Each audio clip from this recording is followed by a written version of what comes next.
de Salud trabaja arduamente para dar batalla al COVID-19. Seguime.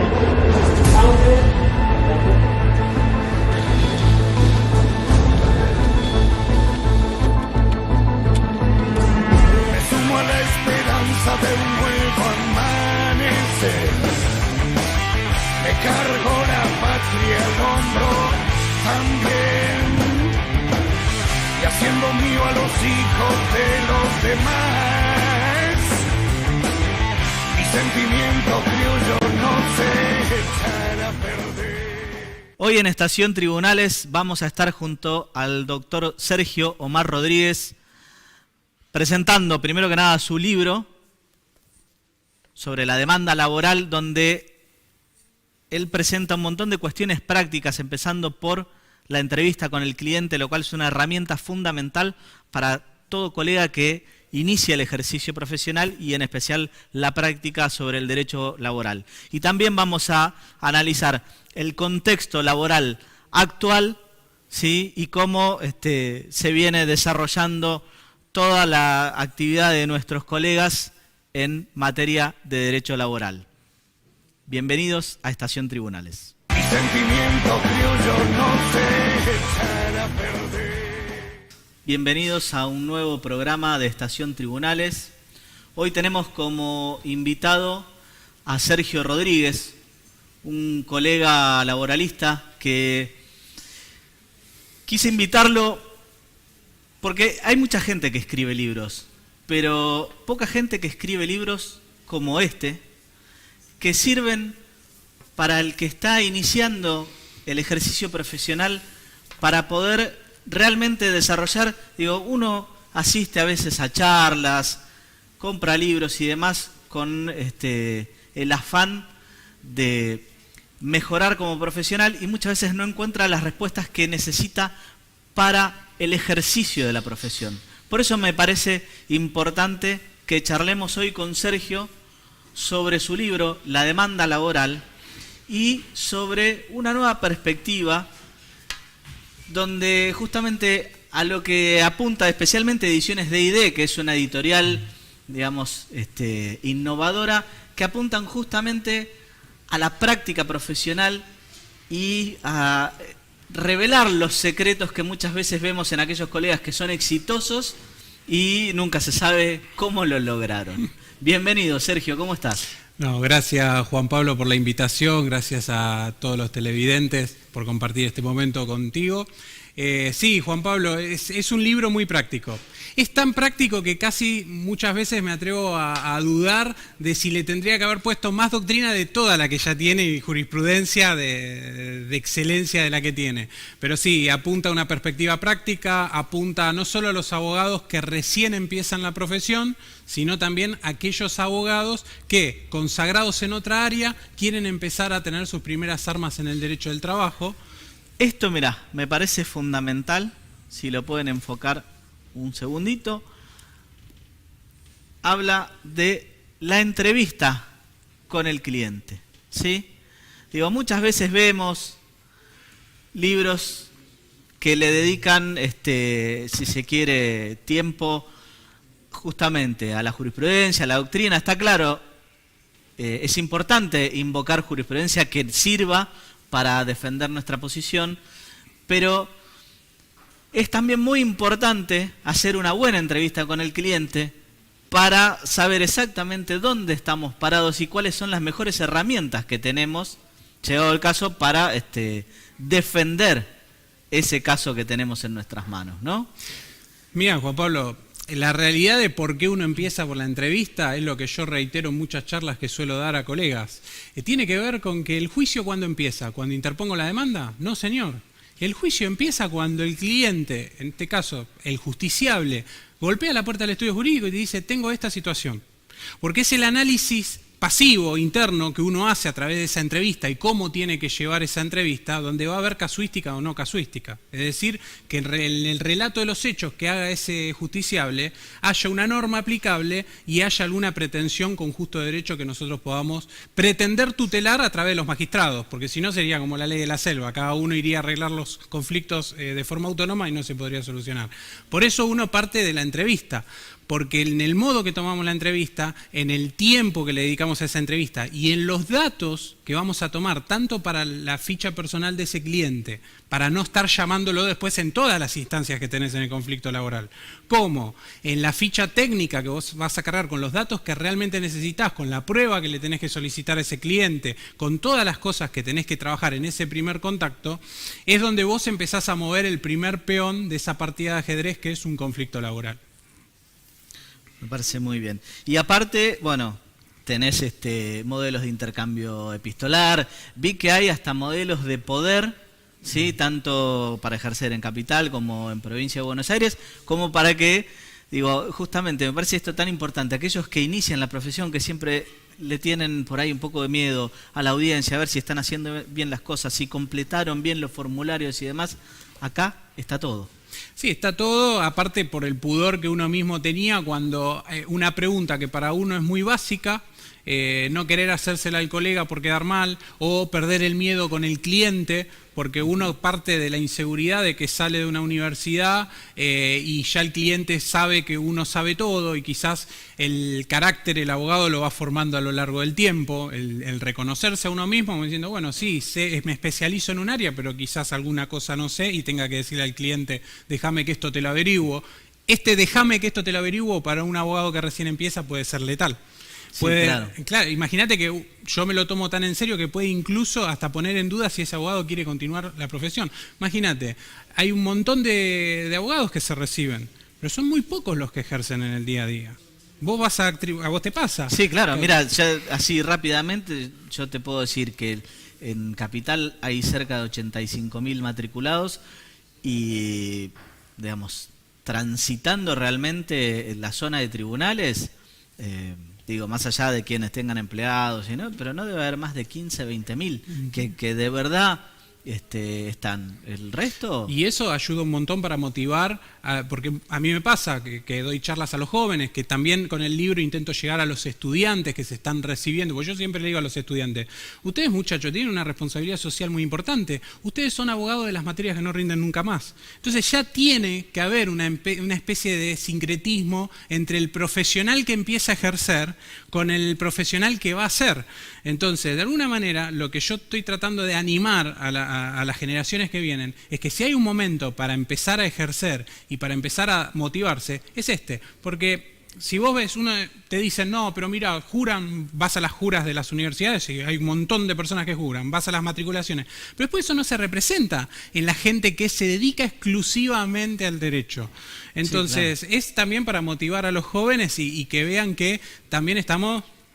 Mirá, si no hay un momento crucial en que se ha nivelado la balanza entre los consagrados que se están adaptando al cambio de paradigma de la justicia y entre los que vienen, que son millennials, en su mayoría ya, sí, empezamos a ver los primeros millennials, abogados jóvenes que manejan redes, que manejan sistemas informáticos y que de repente un PJN y un token, más sorteo electrónico, audiencia virtual y demás, no lo miran tanto como un obstáculo, lo miran... No, al contrario, para ellos es una ventaja. Y de hecho eso me hizo recordar algo. Este libro también tiene material descargable, lo cual... Sí. Yo te soy sincero, probablemente no lo use jamás porque amo leer libros, amo doblarlos, pero bueno, pero justamente para los millennials lo podrán leer sí, desde una tablet, un celular. Yo creo que el 80% de la gente que yo necesito palpar el libro. Sí, tiene el material descargable, tiene la versión ebook. Puedo leer algún texto rápido desde el celular, sí, pero ya después una de dos, o lo leo en la pantalla de la PC o preferentemente... lo lamento por la ecología, pero yo necesito arbolitos. Bien, pasemos un poco al tema laboral del momento, ¿sí? Desde la Presidencia de la Nación salieron varios DNU, ¿sí? En algunos casos, bueno, reiterando normativas que ya habían salido al principio de la pandemia. Contame un poco justamente qué implicancia tiene esto de la suspensión de despidos y qué aplicación real le ves, ¿no? Sí, eso es lo primero que yo te iba a repreguntar. ¿De qué querés que hablemos? Si querés que hablemos de lo declarativo o si querés que hablemos un poco de la práctica. Yo te voy a hablar de la práctica. Un poco y un poco. Porque claro, a ver, Las medidas en sí, obviamente yo trato de que hasta el momento de que salgamos de esta pandemia y podamos hacer un análisis de qué aconteció históricamente este momento y cuáles fueron en mayor o menor éxito el efecto que provocaron esas medidas, yo no me atrevo hoy a sacar una conjetura porque todos hablamos con el diario el lunes. Sí, ahora, claro, si uno tiene que hacer un análisis a priori, lo que ve es que las medidas que están ejerciendo el Poder Ejecutivo tienden a ser razonables para el contexto.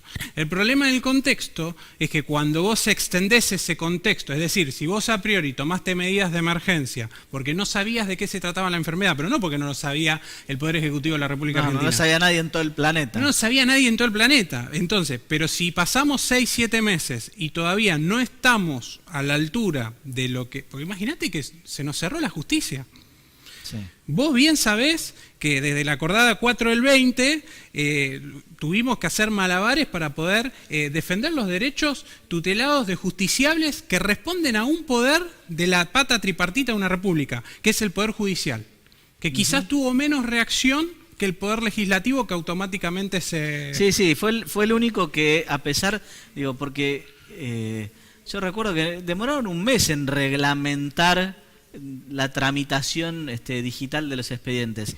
Sin embargo, demoraron 3 más en volver a funcionar y eso nunca se entendió porque si vos lo pensás, hoy en día, si tenés que ir al juzgado tenés que pedir turno, que es un chino porque cada fuero tiene una manera distinta, pero además pedís un turno y lo tenés para dentro de 3 semanas, ¿sí?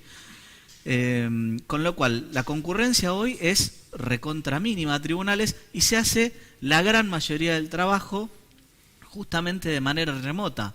Entonces, para hacer todo de manera remota o el 99% de las cosas de manera remota, ¿por qué no lo hicieron como lo hizo justamente el Poder Legislativo o como rápidamente reaccionaron los distintos ministerios del Poder Ejecutivo para reglamentar un funcionamiento de teletrabajo? Y bueno, claro, y no tendríamos el atraso que hoy tenemos, porque hoy hay un atraso descomunal. Yo creo, Juan Pablo, y con todo respeto a las posiciones que tienen que tomar estas decisiones, porque no es fácil transitar una pandemia, yo creo que en algún momento el Poder Judicial reculó con decir, bueno, pero a ver, vayamos lento, pero constante, porque quizás esto se levanta. Y en algún momento nos dimos cuenta que esto no se levantaba, que venían los rebrotes, veíamos lo que pasaba en otras partes del mundo. No, y aparte viendo lo que pasaba en el hemisferio norte, que incluso una vez que, digamos, para ellos volvió el calor, volvió el verano, habilitaron todo y volvieron todos los rebrotes, claro.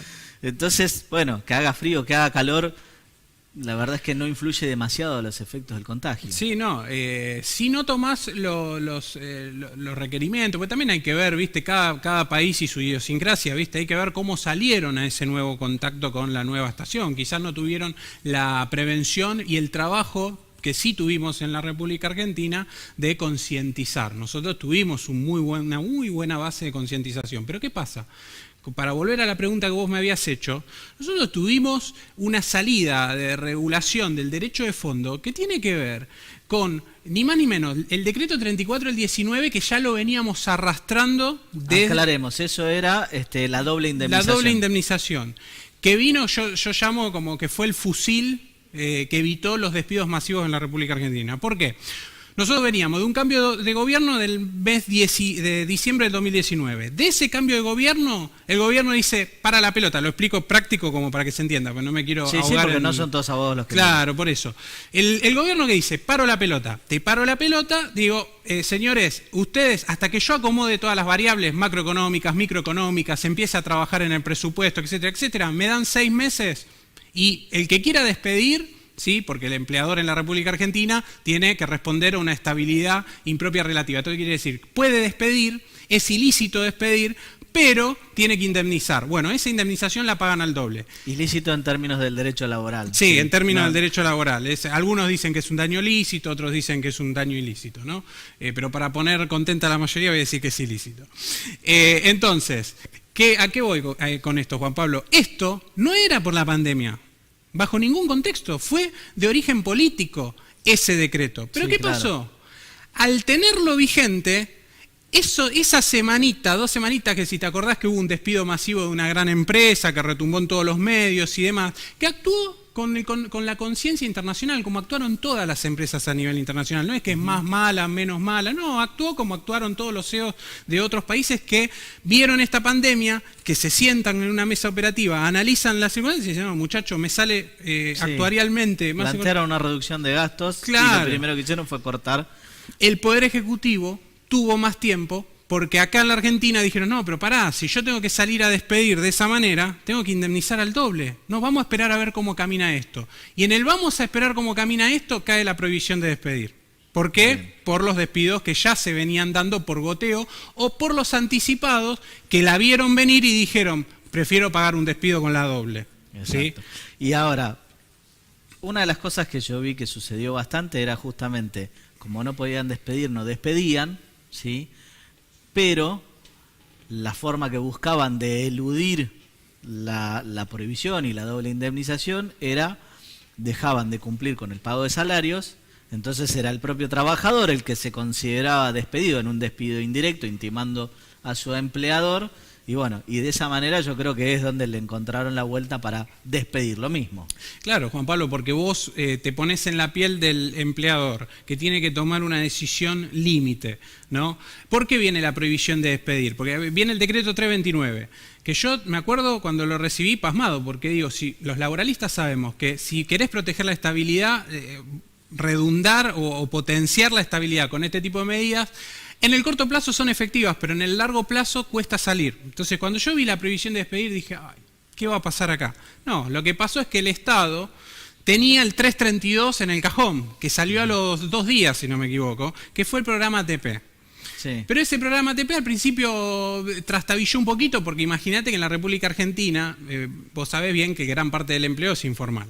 Entonces, sí, claro. Gran parte de los trabajadores no registrados fueron a parar al programa del decreto 310, que es el IFE. ¿Sí? Entonces, ahí tenías amparado gran parte, que te diste cuenta que de repente tenías 8 o 9 millones de argentinos sin tener ningún tipo de ingreso. Claro. Entonces eso también fue un balde de agua fría para los gobernantes, para el sector político. Y por otro lado tenías... Pero eso es un problema que ya venía de arrastre por la gran informalidad que tenemos. Claro, bueno, pero de repente tener una cosa es saber que tenés el problema y otra cosa es ya tener estadística, porque lo que viene después para la sociedad es decir, bueno muchachos, ahora saben que son 8 o 9 millones, ¿qué vamos a hacer al respecto? ¿Qué solución le vamos a dar a la gente post pandemia? Que es lo que, bueno, el gobierno resolverá.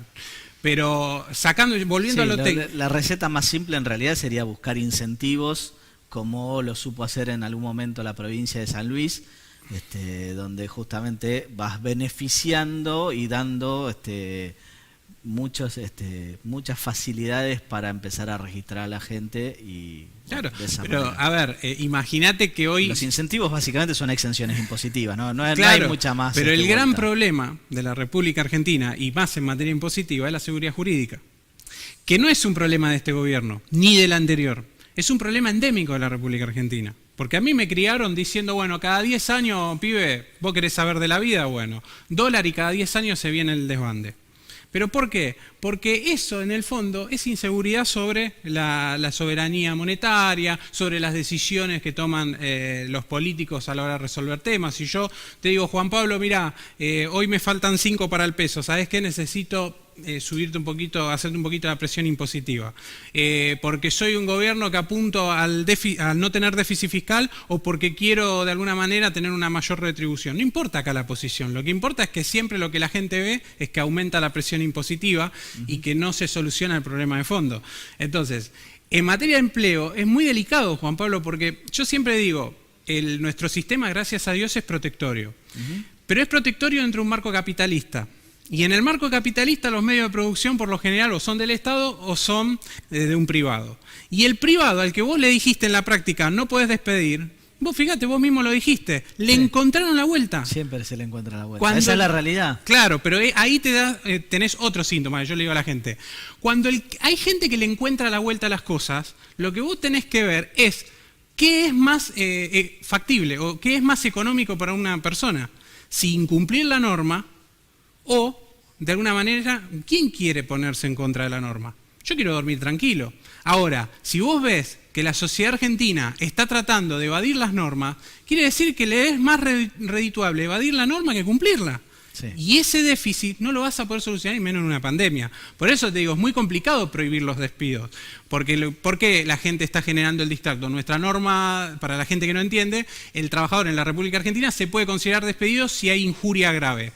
Una injuria, la máxima injuria que establece nuestro sistema de orden público laboral, es no pagarte el sueldo. Es que no te paguen el sueldo, ¿sí? Entonces estamos obligando a los trabajadores. ¿Pero por qué los obligamos? ¿Porque somos malos? No, porque la prohibición de despedir me impide despedir, pero no impide que el trabajador se considere despedido. ¿Y esto por qué? ¿Por capricho? No. Incluso hasta, si lo pensás, digo, hasta le sirve para eludir incluso la doble. Sí, eso hasta por ahí, porque en el mismo decreto 528/20, que es la prórroga de la doble, el mismo Poder Ejecutivo dice, porque muchos decían, ¿para qué vamos a mantener la doble indemnización si ya está prohibido despedir? Ingenuamente lo dicen porque, bueno... Sí, eso es desconocer. Claro, y en los argumentos el propio Poder Ejecutivo dice, no, lo que pasa es que hay muchos trabajadores que yo no puedo obligar a un trabajador a que no se autodespida. ¿Por qué?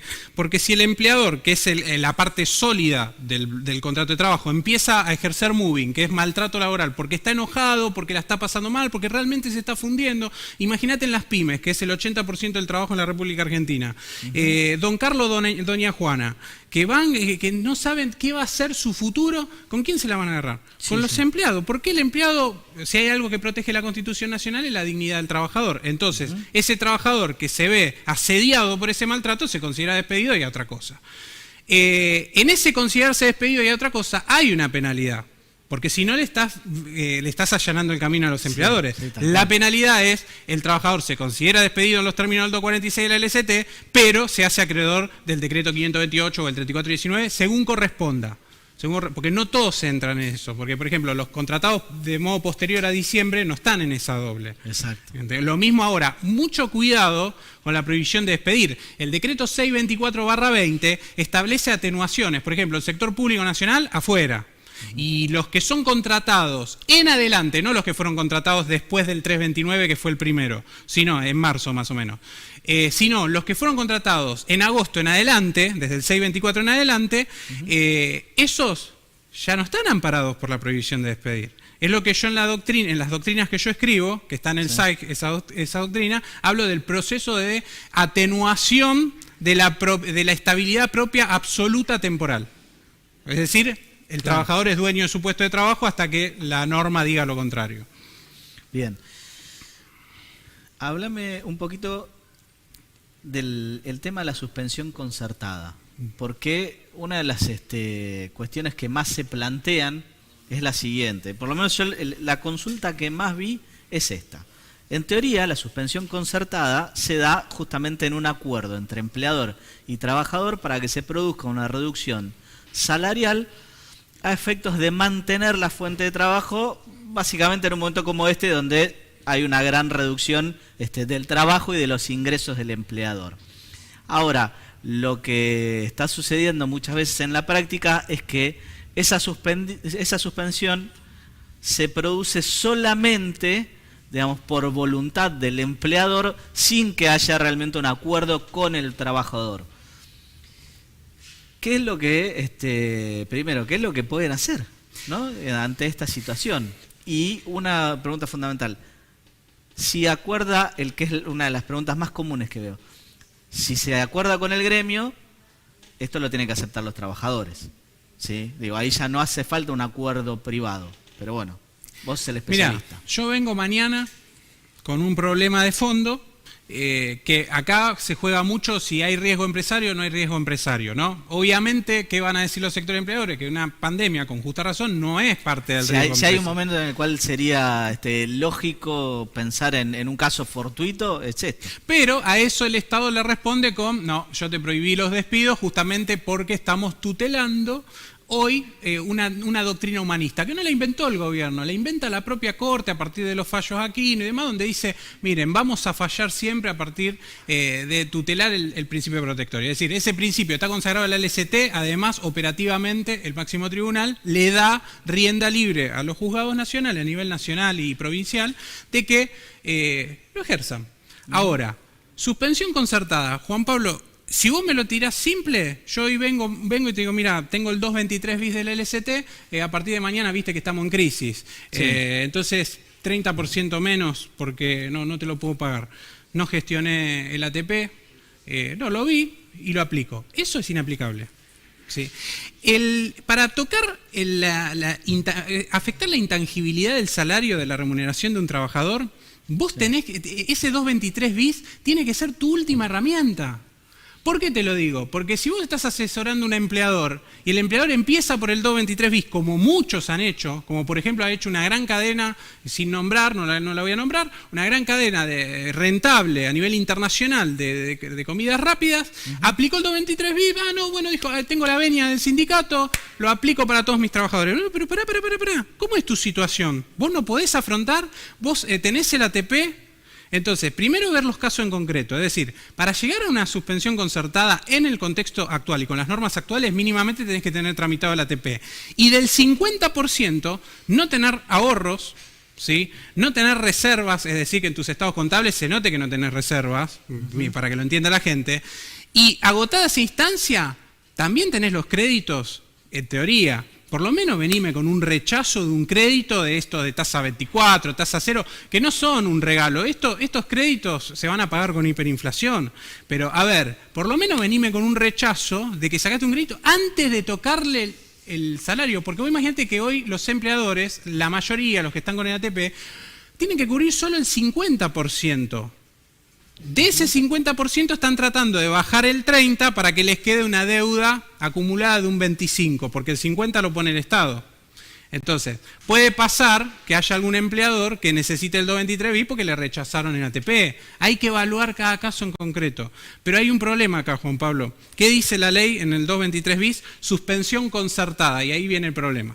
Porque si es concertada tenés que tener voluntad del trabajador. Exacto. ¿Y quién la da? Y acá tenés dos problemas más. Ponele que tenés la venia del sindicato, sí, perfecto, viene el trabajador y te dice, sí, pero vos a mí no me dijiste nada, yo no firmé nada, tenés que instrumentarlo, es un acto solemne. Entonces, si por más que vos tengas la instrumentación, o sea, la venia del sindicato, lo que yo recomiendo es que, para no generar duda, tiene que firmar el trabajador también y enterarse, porque eso también hace al diálogo social del empleador cuando toma una decisión con el trabajador. Y en caso de que así no lo hagan, la única herramienta que le queda al trabajador es considerarse injuriado. Sí, se consideran injuriados, algunos dependiendo, ¿viste? Porque acá también lo que yo te digo es tenés que evaluar la realidad de cada caso. Porque acá primero tenés, típico tema que yo hablo en la entrevista al cliente, te tenés que preguntar qué quiere hacer el cliente. Porque muchas veces el cliente o el justiciable o el trabajador o el empleador no quieren despedir o no quieren romper el vínculo. Porque ese trabajador, vos le tenés que explicar que va a tomar una decisión que le va a llevar a romper un vínculo en la República Argentina, porque no lo rompe en los Estados Unidos de América o en un país con pleno empleo, lo rompe en Argentina. Y eso implica que le va a costar volver a conseguir un trabajo. Entonces, primero tenés que preguntar cuál es la carga de familia que tiene, si quiere romper el vínculo, porque está pasando mucho eso, Juan Pablo, en pandemia.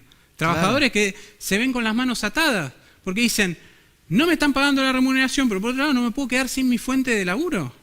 Entonces hay que evaluar cada caso en particular, hay que ver cómo se aplica y con qué criterio se aplica, porque yo ya te digo, para mí la suspensión concertada del 223 bis va a traer mucho dolor de cabeza, porque en la interpretación técnica no todos los empleadores lo aplican con asesoría letrada, no todos los empleadores contemplan la excepcionalidad del instituto. Entonces, como salen, viste, en las noticias, 223 bis, entonces ya lo dan como que es una regla general. Sí, y no. Bueno, ese es uno de los problemas con las noticias, ¿no? Muchas veces la gente asume que lo que lee o lo que ve en la tele es cierto y bueno, no, claro, no es todo tan así. Es que para eso están los profesionales abogados y abogadas. El rol social del abogado cada vez es más importante, porque uno piensa, no, porque ahora la gente me googlea y ya me viene a la entrevista. Sí, pero ¿sabes qué? Eso también te da una herramienta a vos, porque ellos van a tener una verdad que después en la práctica es otra cosa. Sí, aparte hay justamente algo que no se encuentra en Google, que es el análisis de constitucionalidad de una norma y justamente de la congruencia que tenga con nuestro ordenamiento jurídico, con lo cual, bueno, para eso siempre hay que consultar un abogado. Así que bueno, Sergio, estamos llegando al final de nuestro programa. Este es mío, porque está dedicado con una letra... Debiste ser médico, te digo. No, eso dicen para engalanar el desastre. Pero en mi caso sucede algo similar.